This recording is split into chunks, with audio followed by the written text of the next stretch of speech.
episode number 15. This episode of Creative Love Radio, we're going to talk about getting your love life back on track. So if you're on the love train and it got derailed a little bit and you're ready to reset and get your love life going and finding that true love, don't miss this episode. It's going to be fantastic. Let's get going. Welcome to Creative Love Radio with Debbie and Dr. Rob. We are redefining relationships to guide you to greater love, more success, and living your purpose through the latest research in neuroscience, Jungian psychology, and Eastern wisdom. Get ready for another inspirational episode of Creative Love Radio.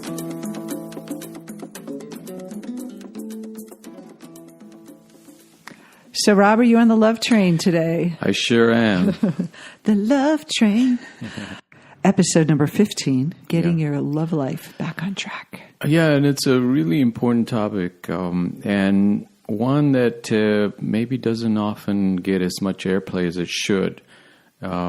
Besides work, finding our career and our way of making a living in life, we need to have a way of relating and finding our relationship and our partner.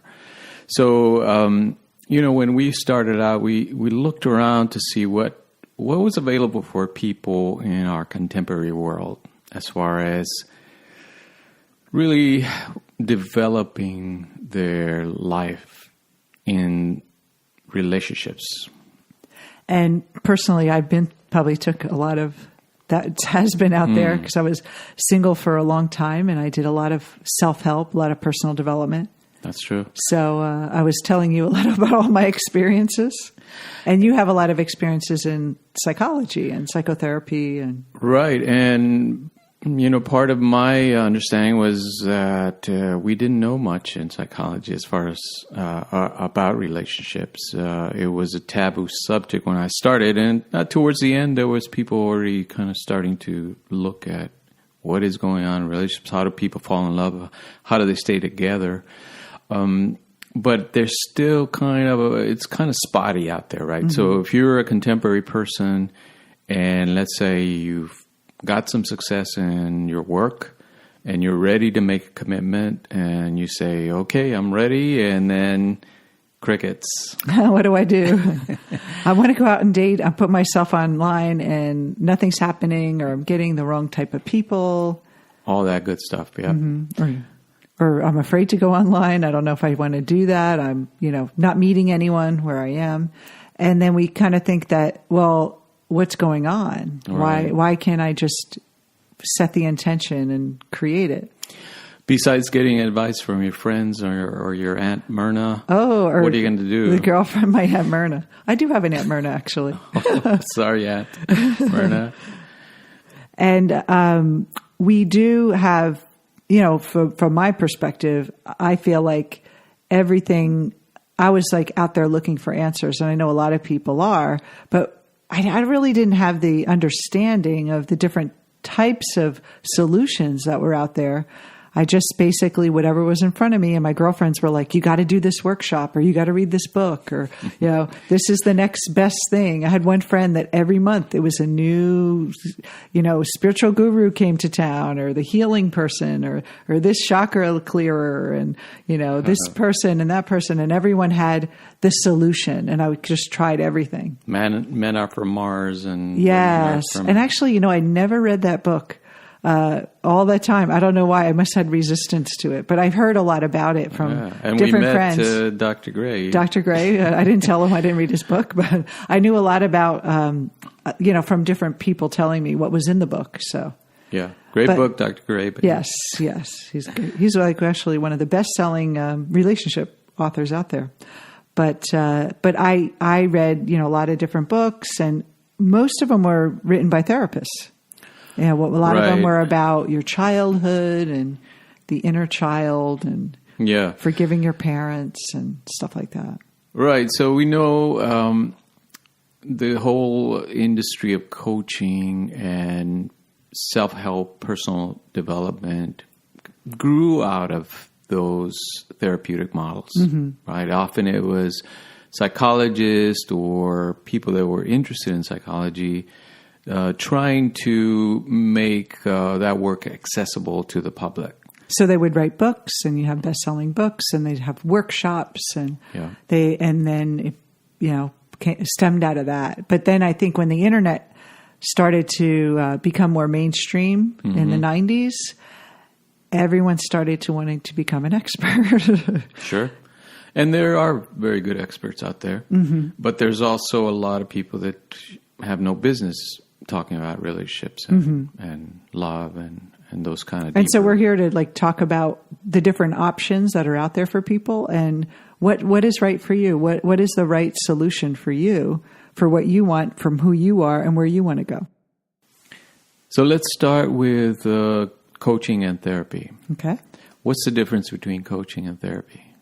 Therapy is about looking backwards and looking at your history and your family issues and what's wrong with you and, healing yourself from wounds and type of thing. And coaching is about facing forward and about creating something new. Absolutely.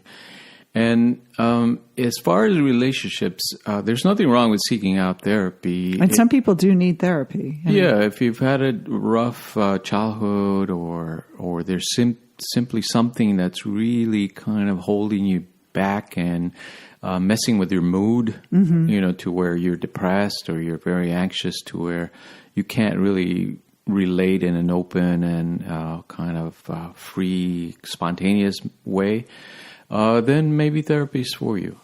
And there's a very good therapist all over the world now, so it should not be a problem. Coaching is a little bit different.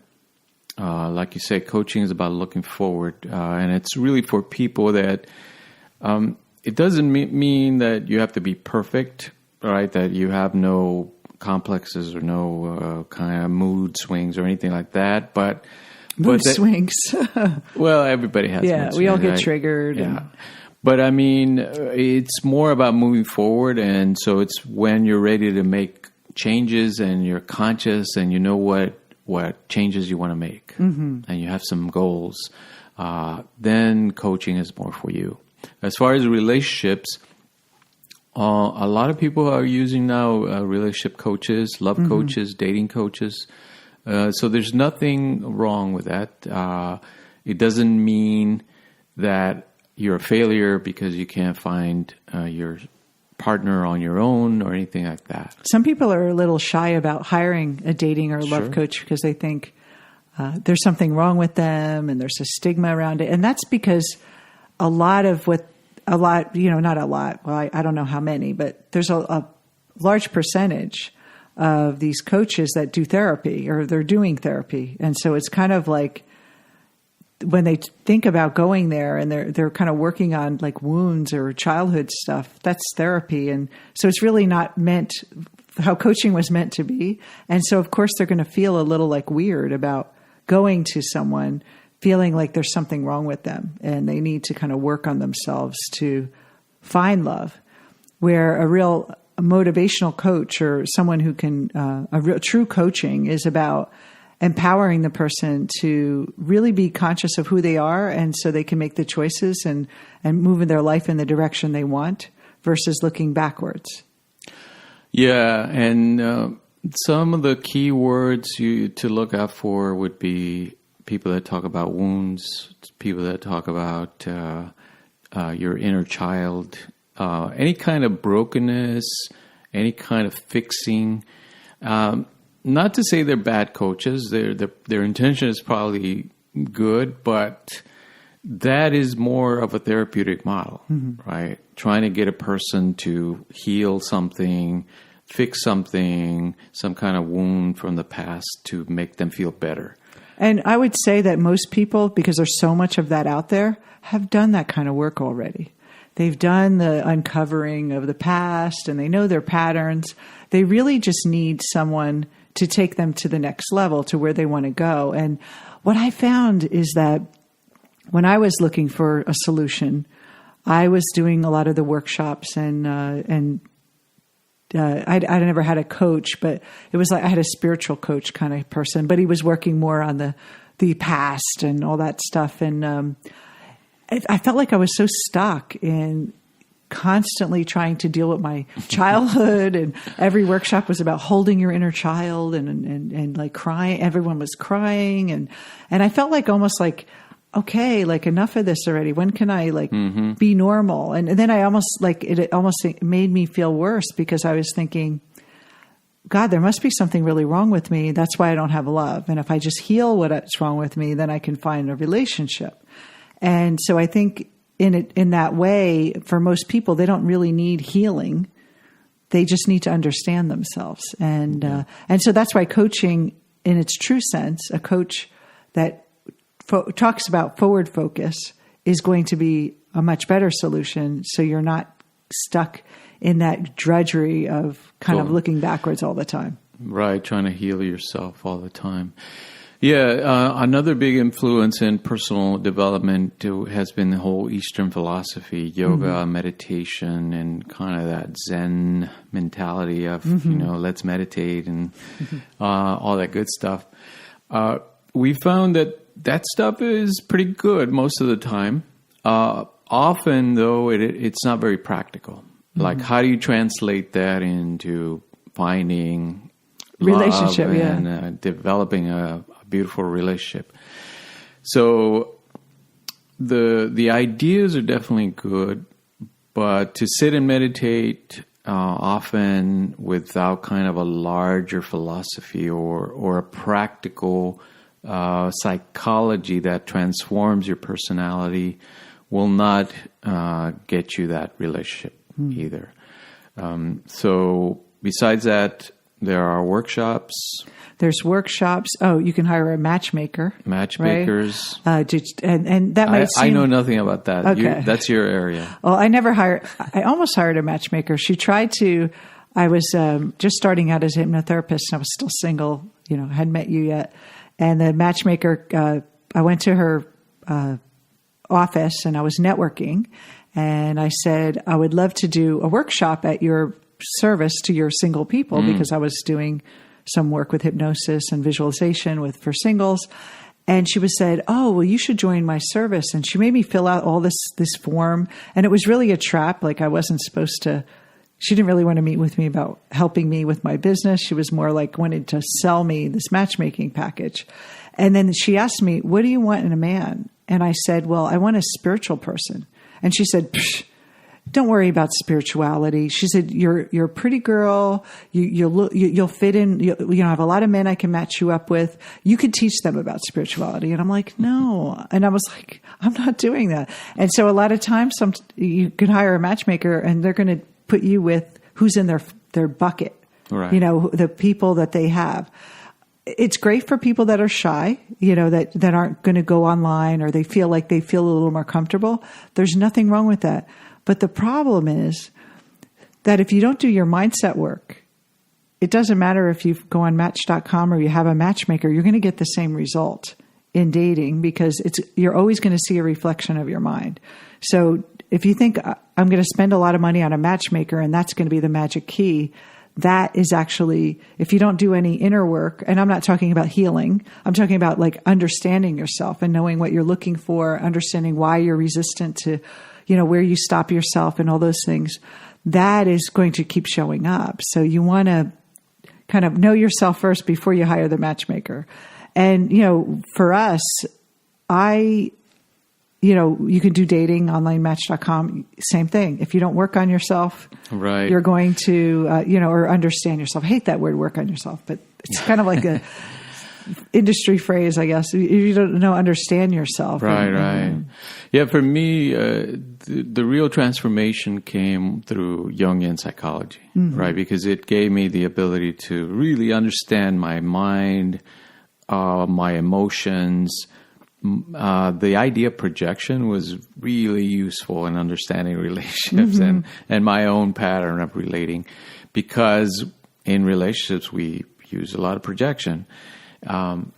Now, that kind of work, when I went through it, it was very based in a therapy model, right? It was about healing complexes or getting better kind of at, relating and all that. what we decided to do when we saw what was available was to take some of the great elements of all of these, really, and put them together in a coaching model. That is something that's looking forward. It's not about fixing, healing, anything like that, but it employs depth psychology. That is, it allows people to go deep into their personal history. They need to, whatever happened in the family in the past, yes, but with the understanding that none of that really broke you or wounded you in any way, right? Those things were simply life events that, they leave an imprint, they leave a memory, they leave a kind of conditioning, but that we can transform through this personal depth psychology.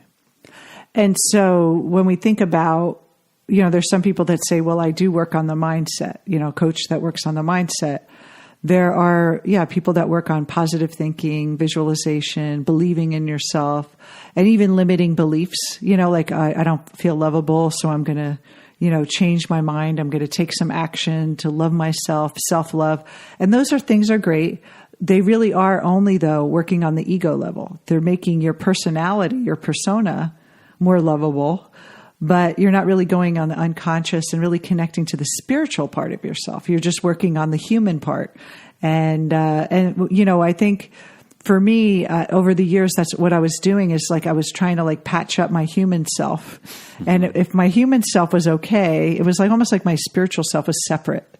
And my human self was okay. I could just like be perfect enough on the human level to have a relationship.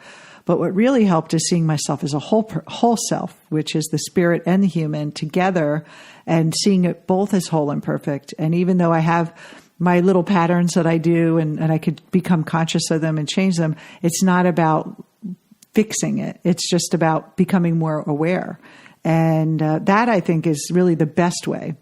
And then after exploring that, actually one of my first coaches was all about no healing, no fixing. And so it was really the first coach I ever hired for my business actually helped me like think about it from that perspective.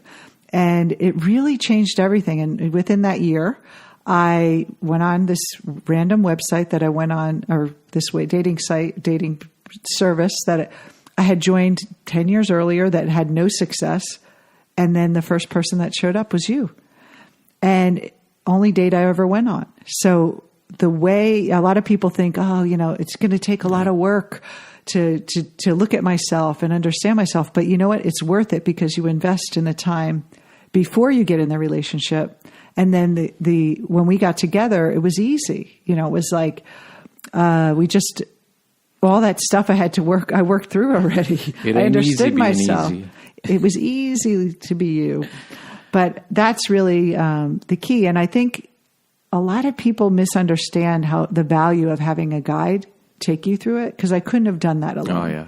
Because your ego will get caught up, and your ego is always looking for that the easy way out, the fastest way, the doesn't want to work a lot, the way of least resistance, the path of least resistance, which creates the path of least existence, because it keeps you in that circle. You're rearranging the furniture. It's talking you out of things. But having someone guide you is really, really powerful. And it's about finding the right guide to take you there.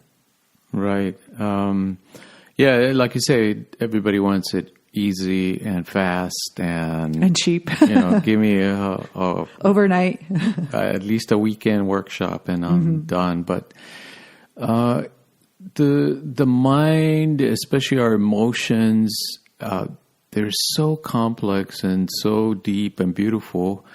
It requires a little bit of thinking about it, a little bit of work, and a guide, like you say, to really help us see those deeper aspects of our psyche. But it's definitely worth it, because it not only impacts your ability to relate to love and your partnership, but it gives you that sense of meaning in your life. A deeper awareness of who you are as a person and as an individual, not just in relationship to this other person. And it gives you that spiritual connection, not religious, let's say, but spiritual in the sense that you feel more connected to life, to everything around you. And that is really the payoff of this kind of deeper work.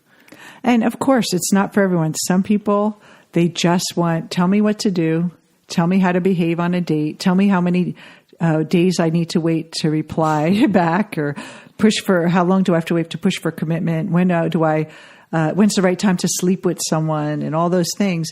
You can behave, kind of behave your way and create this persona that's lovable to get them a guy. There's a lot of get the guy, how to get the guy. But you have to be in a relationship with that person. And I think a lot of times when we're single, I know for me, being single for so long, I was just focused on meeting the right person. I didn't even care about the relationship. What are you going to do when you catch him? I know. I was like, oh no, what do I do now? I got a guy. And that kind of slippery feeling you get when you meet someone you really like, and then you're just like, you lose your mojo when you start to like them, and it gets all slippery, and it's like, what happens? And what behavior isn't going to change. Playing cool or hiding your feelings and playing games isn't going to get that person to stay. How long could you keep that up? Oh my God, it's exhausting. So you really, if you're the type of person that wants a long-term relationship that's not just to get married and to have kids and to live in the cul-de-sac or whatever, there's nothing wrong with that. You can have that, but you want to have bliss in that relationship. You want to have a sense of yourself. You want to feel fully fulfilled in that relationship. That's why it's really important to look inside yourself and know who you are on a deeper level than just the superficial ego, because it's going to make the relationship last. It's going to make you happier. It's going to make you a better parent if you want kids.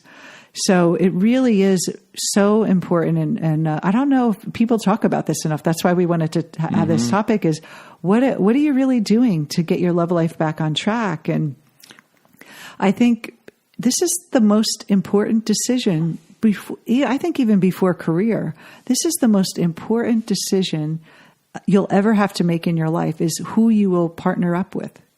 If you partner up with someone that you end up having divorce, and it's like a lot of distraction from everything else in your life, and breaking up families and all those things. Like, think of that impact. So if you're there, this is the best investment you can ever make. Is really your time and your energy into really understanding who you are. Yeah, and we're all adults now. It's not like back in junior high when we're playing at dating games and how's my hair look, and can I get somebody by my looks? You need a makeover, Rob. Yeah, I need a makeover. Those kind of things are, they're fine for earlier stages of our life. But when you're approaching 30, 40, 50, you want a deeper psychology. You want a deeper understanding of yourself and what do relationships mean. Not in a super serious way. We still know that, to be in love and to fall in love requires that playfulness and that openness and that kind of mystery of, relating and the urge to merge.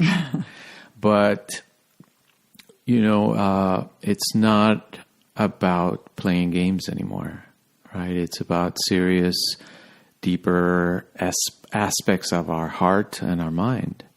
And truly connecting with that person on a deep level where you're not walking on eggshells all the time, or asking your girlfriends what you should do because he did this weekend or she did that this weekend. And, how do I keep my boundaries? And, and you're getting caught up in all that drama of the relationship versus having tools to understand yourself, and say, oh, I see I'm projecting here. And what part is me? What part is them? How do we resolve a conflict in a very beautiful way that actually brings us closer versus, hard, behavior changing, communication skills and really getting deeper into what's really happening, because the relationship is a living, breathing entity on its own. Mm-hmm. So you meet another person. They're not fixed.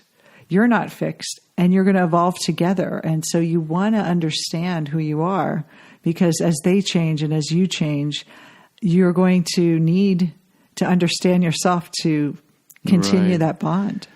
Yeah, what I've experienced working with so many people the past 5 years in relationships is that when people understand who they are, they kind of find themselves, mm-hmm. and they find their purpose, their higher purpose in life.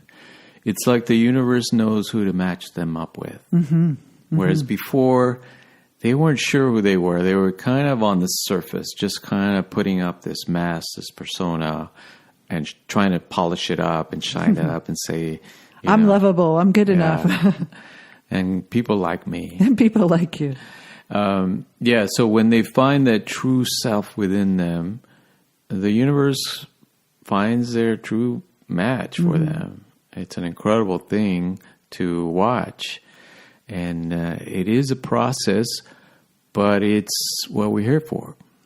And you know what's really interesting? I'm going to leave it on this note, is that working with thousands of people privately for me, I've been doing this for 12 years. Rob, you've been doing psychology before the dinosaurs roamed the earth. But for me, I've been doing just the relationship part. And I worked with a lot of people privately over the years, thousands of people. And I could tell you that not one of those people, the reason they were single wasn't because they were wounded in any way.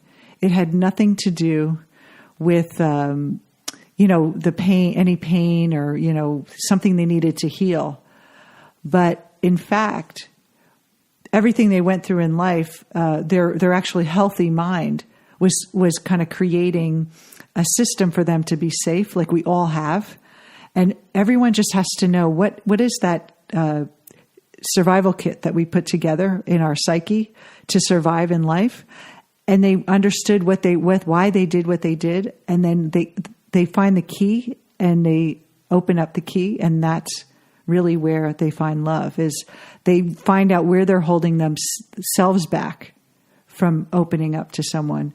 It's never ever about that other people are rejecting them. Right. It's always about them kind of pushing love away unconsciously, and not because there's anything wrong with them, not that they're not good enough, but because they're doing it to protect themselves in some way, like every human being does. And we all do it.